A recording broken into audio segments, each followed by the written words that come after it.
సికింద్రాబాద్లోని doctor Narayana college of hotel మేనేజ్మెంట్లో 100% job guarantee 966365 ఆంధ్రప్రదేశ్లో ఎన్నికలు ముగిశాయి. అభ్యర్థుల భవితవ్యం ఈవీఎంలలో నిక్షిప్తమై ఉంది. ఈ క్రమంలో ఎన్నికల అనంతరం జనసేన అధినేత పవన్ కళ్యాణ్ రాసిన బహిరంగ లేఖ హాట్ టాపిక్ గా మారింది. ఆంధ్రప్రదేశ్ ప్రజలతో పాటు టీడీపీ నేత వర్మకు పవన్ లేఖ రాస్తూ ఎమోషనల్ అయ్యారు. ఇంతకీ పవన్ రాసిన 2 పేజీల లేఖలో ఏముంది?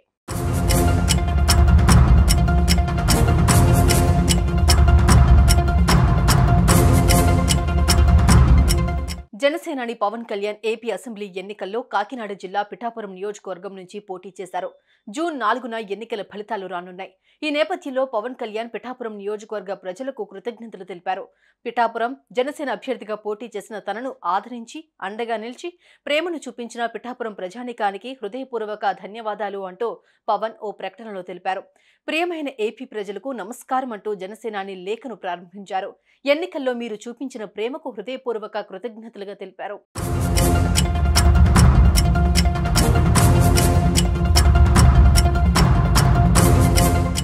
పిఠాపురంలో పవన్ గెలుపు కోసం టీడీపీ నేత వర్మ ఎంతో కష్టపడ్డారు. ఈ విషయాన్ని పవనే పలుమార్లు ప్రస్తావించారు. పిఠాపురం నుంచి పోటీ చేస్తున్నానని తెలియగానే ఎంతో బలమైన క్యాడర్ను కలిగి ఉన్నప్పటికీ ఎస్వీఎస్ఎన్ వర్మ తన సీటును నా కోసం త్యాగం చేశారని పవన్ ఎమోషనల్ అయ్యారు. వర్మ, టీడీపీ కార్యకర్తలు తనకు సంపూర్ణ మద్దతు ప్రకటించారని లేఖలో ప్రస్తావించారు. అందుకు వారికి మనస్ఫూర్తిగా ధన్యవాదాలు తెలిపారు.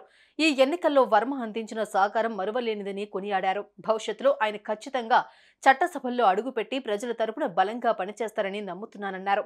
రానున్న రోజుల్లో పిఠాపురం నియోజకవర్గం అభివృద్ధి కోసం వర్మ అనుభవం వినియోగించుకుంటూ కలిసికట్టుగా ముందుకెళ్తామన్నారు పవన్.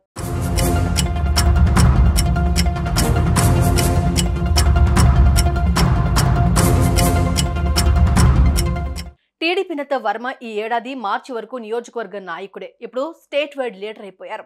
దానికి కారణం పవన్ పిఠాపురంలో పోటీ చేయడం, ఆయనకు వర్మ సాయం అందించడం. ఇదంతా అందరికీ తెలిసిందే. తెలుగుదేశం నేత అయిన వర్మకు సొంతంగా బలం ఉంది, ఒక ఇమేజ్ ఉంది. ఆయన 2014లో 47,000 భారీ మెజారిటీతో ఇండిపెండెంట్ గా గెలిచారు అంటేనే అర్థం చేసుకోవాలి వర్మ తప్ప పిఠాపురంలో బిగ్ లీడర్ ఎవరూ లేరని. అలాంటి వర్మ 2024 ఎన్నికల్లో గెలిచేందుకు గ్రౌండ్ అంతా ప్రిపేర్ చేసుకుంటున్న వేళ సడన్ గా పవన్ పిఠాపురం వైపు వచ్చారు. అయితే పవన్ కోసం వర్మ భారీ త్యాగం చేశారు. చంద్రబాబు సైతం వర్మకు నచ్చజెప్పారు. టీడీపీ కూటమి అధికారంలోకి వస్తే మంచి పదవితో గౌరవిస్తామని చెప్పారు. దాంతో వర్మ పవన్ కోసం కష్టపడ్డారు అనే చెప్పాలి. ఈ క్రమంలోనే వర్మకు కృతజ్ఞతలు చెబుతూ పవన్ ప్రకటన చేశారు.